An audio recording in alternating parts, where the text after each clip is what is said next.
The NCAA transfer portal window closes today, but there are still plenty of high-profile players for the Zags to chase, including a 20-point-per-game scorer who would be a perfect fit in Mark Few's backcourt. More on Andrew Taylor's fit in Spokane right here on the Locked On Zags podcast. Don't go away. You are Locked On Zags, your daily podcast on the Gonzaga Bulldogs. Part of the Locked On Podcast Network. Your team every day.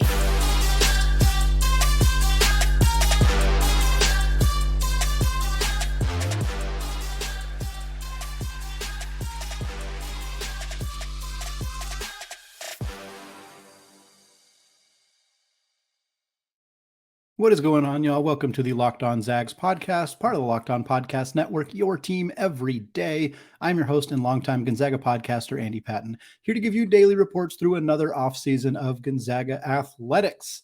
Well, we got a pair of transfer portal targets to discuss on today's show. It is the final day of the transfer portal window being open. So we're going to talk about a former UCLA guard and a 20-point per game scorer. We're going to close out the show talking about the Truong Twins winning the SEA Games gold medal in the 3-on-3 basketball tournament representing Vietnam.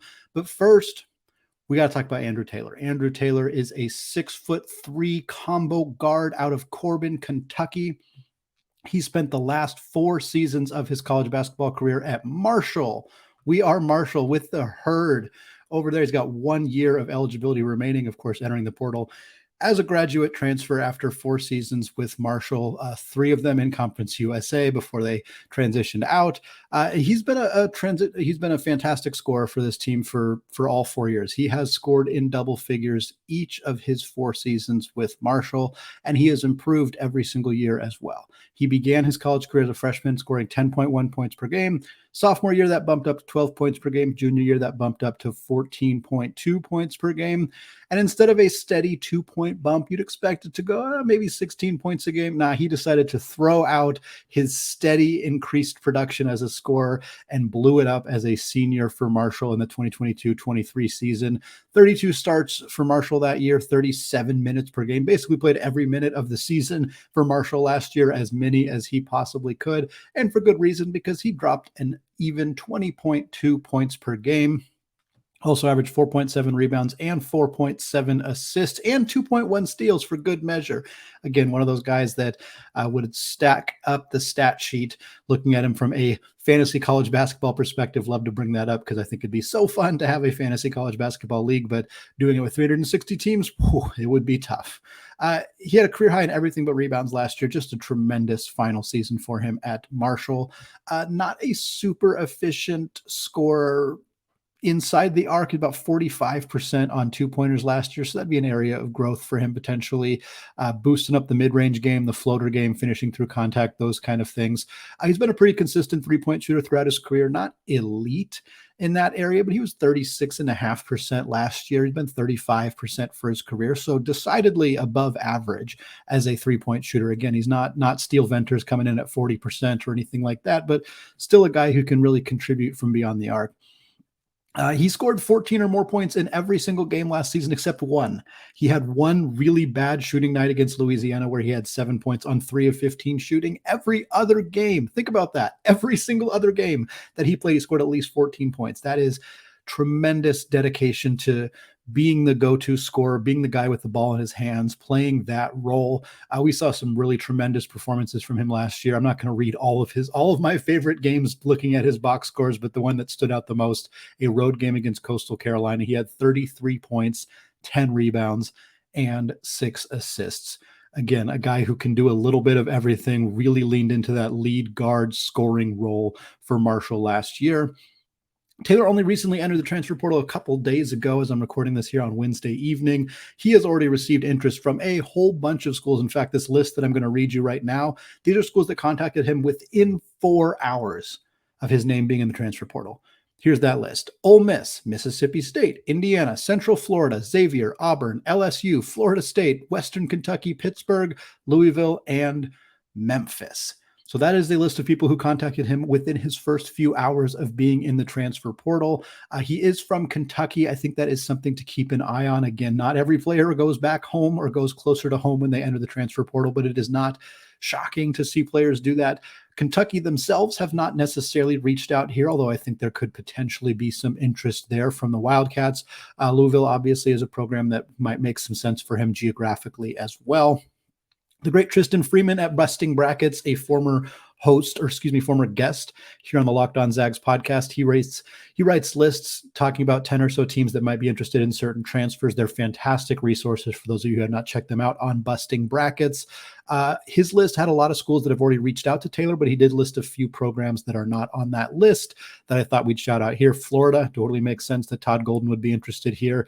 Illinois, Iowa, Kansas State, and Penn State are all also programs that I think could make some sense. Kansas State just adding Tyler Perry out of North Texas. I'm not sure if they'd go after another mid-major guard who's a similar size, but I think there could be a fit there as well, depending on if Taylor wants to play off the ball, which we'll talk about momentarily. I decided to tack a few other teams on here as well. I think Arizona and UCLA certainly could make some sense depending on what happens with Tiger Campbell for UCLA, but Amari Bailey is gone. He's not coming back. He's in the NBA draft process. Arizona does have guards that they can rely on to play that role, but I think more guards, more depth is going to help them in a significant way. Andrew Taylor is a guy who could, I think, really supplement what they need on that roster. So the role at Gonzaga, and this is a conversation that is always a tricky part to figure out for the Zags right now in the portal, especially as we look at some of the higher profile players that are still available in the portal. Is Gonzaga, they don't want to lie to anybody. They don't want to, overrepresent what that playing time situation might look like, but it's hard to convince guys to come into a situation that may not be as lucrative. I mean, Taylor's played 37 minutes per game last year. I don't think there's a single school on this list that is offering him an opportunity to play 37 minutes a game next year. I don't see it.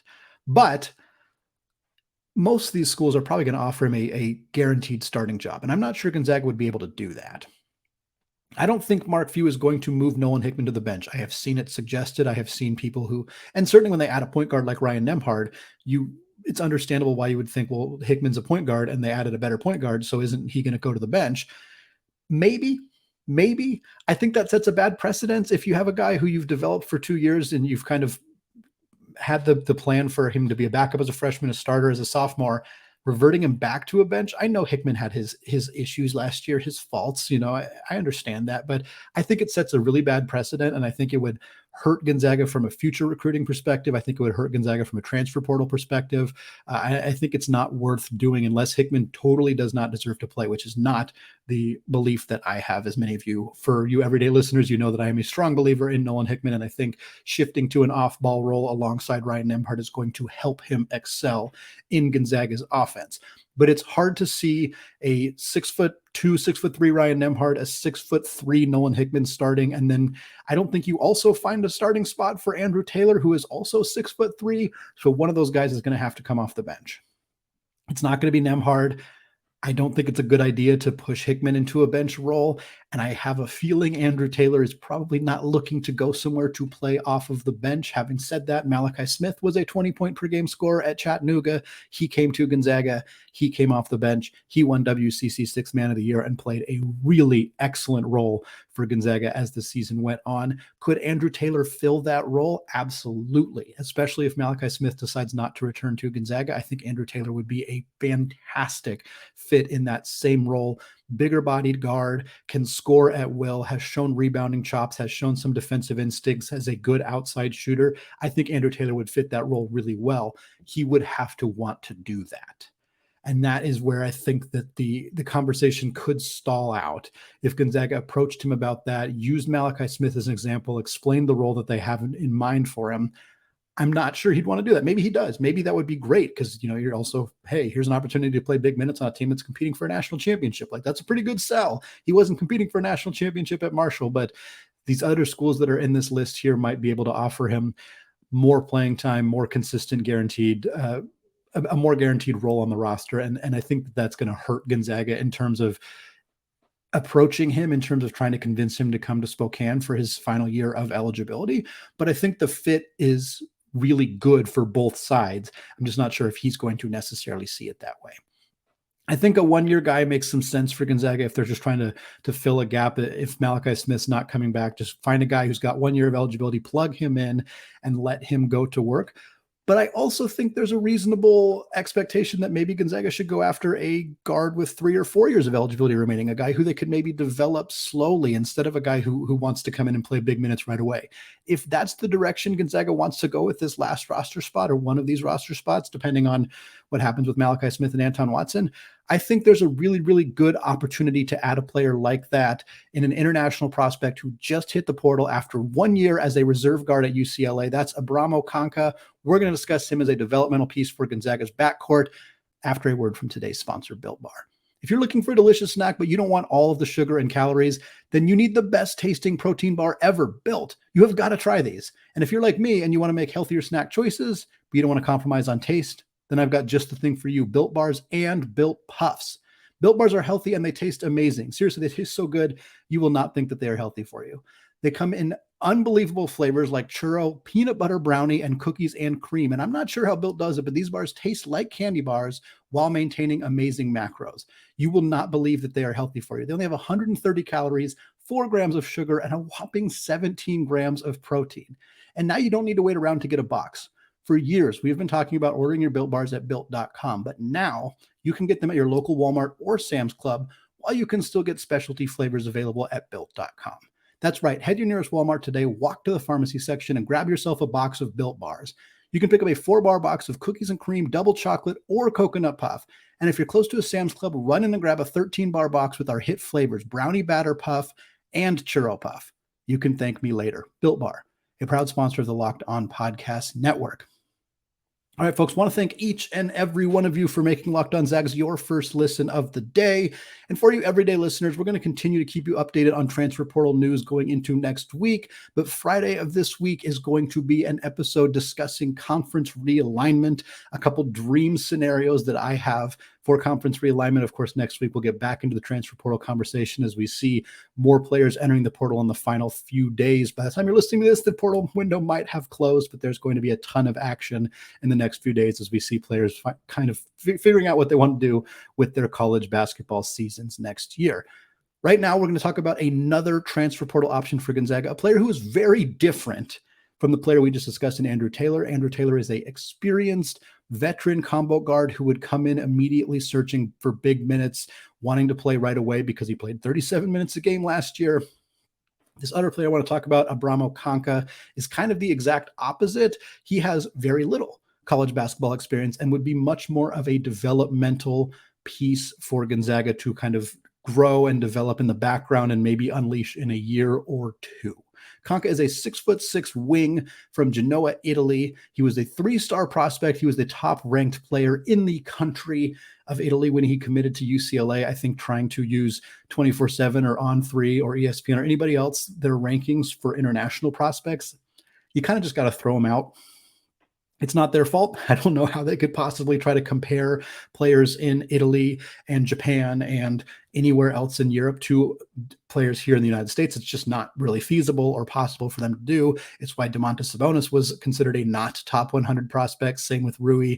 Same with, pretty much all of the rest of Gonzaga's international prospect additions. So I don't really take that with this. I don't really have that mean all that much. He was the best high school player in Italy, and he went to UCLA. That probably tells you enough to give an indication that he's regarded as a potentially highly impactful basketball player.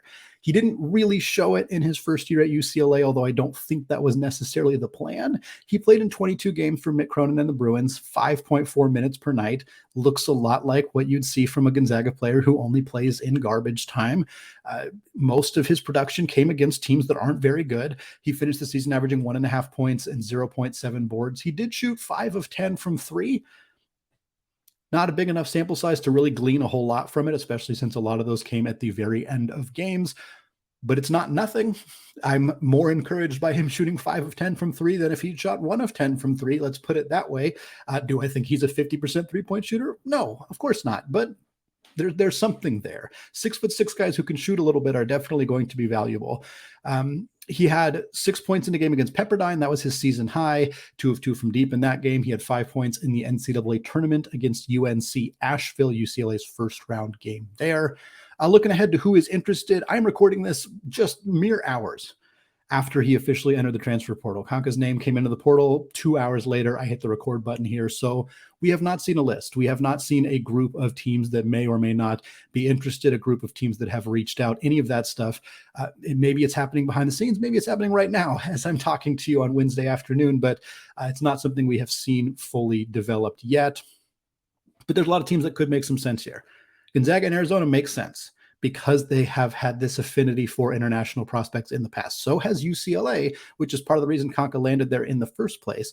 But it's hard to ignore that both Mark Few and Tommy Lloyd could be interested here. Illinois is another team that has a lot of international prospects, including a class of 2023 player, Niccolo Moretti, who is from Italy. Is that going to be a big enough driving factor for Canka to go there? Probably not necessarily, but it's not nothing. It's at least worth acknowledging. I think at this point, this is pretty wide open.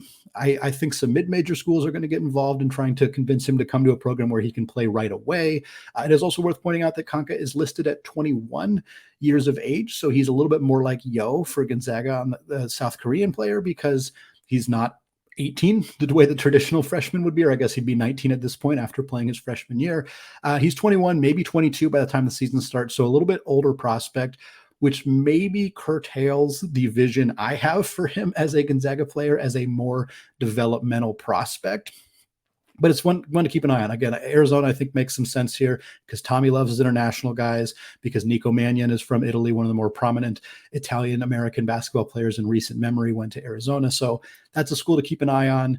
But I think for Gonzaga, there's an opportunity here to really kind of convince Canka to come to the program, develop behind the scenes. He might not necessarily play a big role next season, but he could be a guy. I mean, look Gonzaga's track record with international players is stunning.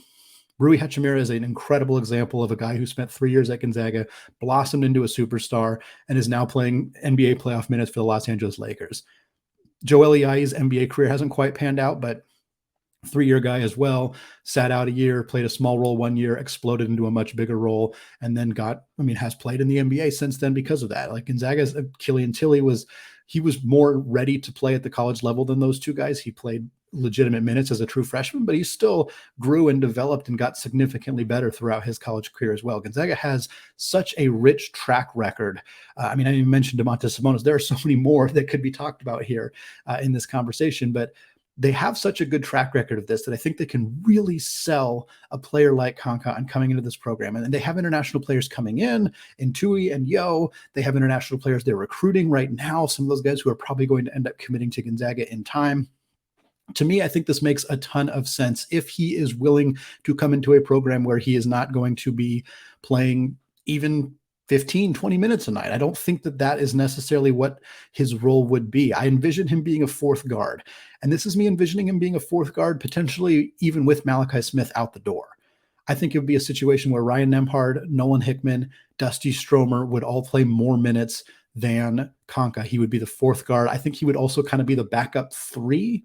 In a sense, he could back up Steele Venters in that role. They could play some more 3-guard lineups in that situation. Again, he's 6'6", so he is a guard, but I think he's capable of playing a bigger guard role, maybe even playing the third guard in a 3-guard lineup with Nembhard and Hickman, where they're both, a little bit smaller, but he's big enough to kind of fill that role for the Zags. I think that's kind of the general role. Sharpshooter off the bench is something that I tend to keep in my notes of finding players who could fill that role for Gonzaga, because I think it's very valuable. He has 10 career 3-pointers to his name, so I don't know if we can if we can rely on that necessarily being a role for him right away. But as a developmental guy, hey, come in here, learn our system, learn our offense, work your butt off in practice. You get to go up against guys like Nembhard and Hickman and Venters and Anton Watson and Graham Ike and all those guys, and learn and develop and grow, and have other international players around you that you can kind of relate to and interact with and talk to. And then maybe a year from now, maybe 2 years from now, you're a guy that all of a sudden is playing 25 minutes a night, that's out there doing fantastic stuff, potentially going into the NBA. There are very few programs that can offer that kind of path and prove, hey, we have done this before. Gonzaga is one of them. UCLA is one of them, but he's obviously choosing for whatever reason to leave that program at this time. Arizona is another one. again, I think there's going to be more schools interested here than just those three, but it's hard to not focus on Gonzaga and Arizona, knowing what we know about how those coaches love to interact with and develop and grow international players in their programs. Well, the Truong Twins won a gold medal. Speaking of international Zags, they won a gold medal in the SEA Games, the Southeast Asian Games, representing Vietnam in a 3-on-3 women's basketball tournament. More on the Truong Twins taking home the gold and what it means for Lisa Fortier's team coming up right after this. All right, segment 3, Stoney Patton still locked on Zags, and we're switching over from talking about the NCAA transfer portal and a pair of guards the Zags could pursue to finish out their roster. Instead, we're going to talk about Kaylin and Kaylee Truong, the two twins on the Gonzaga women's basketball team who have been tremendous pieces for Lisa Fortier's program for the last couple of years. Kaylee won the WCC Player of the Year last year. Really, really fantastic stuff from the both of them. This is their second year in a row going over to their home country of Vietnam and representing the country in Southeast American games, or Southeast Asian games. Let's get that right. And they went out and won a gold medal. They defeated the Philippines 21-16 in the championship game to take home that 3-on-3 trophy. They beat Indonesia in the semifinals 21-18. There's a handful of other games that they played. Their first game was against the Philippines in the pool series, and they won that one 21-19 in overtime. So that was a really close matchup for them. This is their second year doing this. Last year, they spoke to KREM's Brenna Green. We had some audio of that on Locked On Zags last summer, talking about their experience, how exciting it was to go to a place where they were kind of revered and loved, and there was signs, and there was, Vietnamese fans, younger kids, students who were so excited to see them, and kind of made them feel like they were influential, like they really kind of had this impact on women's basketball in the country of Vietnam. And that's extremely cool. Like I can't imagine doing something that I love and having an entire country of people be like looking up to me and supporting me in that. And for Vietnam, a country that really doesn't have a ton of basketball background, not a lot of basketball history, and really not a lot on the women's side as well, for them to be these kind of figures, this important part of Vietnamese women's basketball history, like a key part of it, is something that nobody can ever take away from them. I mean, it's something that no matter what happens for the rest of their careers, whether they do well at Gonzaga this year, whether they fall off, that's very unlikely. Depending what happens with their professional careers after this, I don't think that they're likely lined up for WNBA careers, just because the WNBA is really hard to make because of how small the rosters are and how few teams there are. But they're going to have successful international playing careers, and no matter what, they're going to be two of the most impactful Vietnamese women's basketball players of all time. And that is something that I can't even imagine striving towards. And it's something that is very cool for them to get that honor, to get that experience, for them to be healthy. Kaylee Truong didn't play very much last year. So for her to be getting healthy and getting the opportunity to kind of get back into game shape and get back into, 3-on-3 is different than 5-on-5, but still game action is game action, and getting back into that spot as they prepare for their final season with the women's basketball team next year. I think this is a really, really cool opportunity. And it's the second group of Gonzaga women's players to participate in a 3-on-3 tournament. We talked earlier this week and last week, I believe, about the Team USA. There was a Colorado Springs 3-on-3 tournament that took place there with a lot of other women's basketball programs. Tennessee was there, Creighton was there, Duke was there, and Gonzaga was there too. Brenna Maxwell, Vonnie Ejim, Esther Little, Callie Stokes, all four of them participated in this 3-on-3 tournament. They finished 7th in the grouping. They went 3-1. They beat Creighton, who ended up actually winning the entire thing. They ended up losing to Duke in the semifinals or in the quarterfinals. But I think it's really cool that they have this opportunity to do that. And I'm kind of fascinated by the fact that now 6 of Gonzaga's key contributors for next year, like all 6 of these women, are going to play a big role on this team next year. They all now have gained this experience playing 3-on-3 basketball. 3-on-3 is different than 5-on-5. And obviously it's not like a weekend of playing 3-on-3 basketball is going to really change anything, but as they kind of continue to get familiar playing with each other, continue to grow that relationship, like your relationship on the basketball court is really impactful and important. And for the women's team, one of the biggest things we've talked about this offseason for them heading into next year is continuity, because they're returning so much talent. The only significant loss they've suffered so far is Michaela Williams, who was a starter last year, entered the transfer portal and went out to Cal. But for the most part, they're going to return 90 something percent of their minutes and their production from last year. And now they're continuing to play together in the offseason as well. I think you got to be excited if you're Coach Fortier about what this means for this team, the camaraderie, the collusion, the just overall relationship that they're continuing to develop as players, as friends, as family, all of that stuff, and getting to do so for the Truong Twins, getting to do so while representing their home country, while taking home a gold medal is just beyond cool. It's a really, really exceptional opportunity for them. I'm so happy for them. I'm excited for them. I'm looking forward to getting an opportunity, whether it's me or somebody else in the Spokane media, to get a chance to kind of talk to them and learn about what this experience was like, because I think it's something really, really cool that no matter what happens for the rest of their college career or basketball career in general, again, nobody can ever take this away from them. Well, that is going to do it for me today. Friday, we're going to have an episode talking about conference realignment. Spoiler alert, I am going to record that here very shortly because I'm going to be out of town on Thursday and Friday. So the last day of the transfer portal is stuff we will cover on Monday going into next week. If there are any big players, big updates that happen there, just know that it won't be in Friday's episode, but we will cover that stuff as soon as next week right here on the Locked On Zags podcast. Again, available wherever you find your podcast. It is also available on YouTube if you have not done so yet. Just go to youtube.com, search Locked On Zags, hit that big red subscribe button. We're getting closer and closer to 1,700 subscribers, an unimaginable number to me. So I want to thank every single one of you who has done that and encourage all of you everyday listeners who haven't to go do so when you get the chance. All right, thank you all for listening. And as always, go Zags.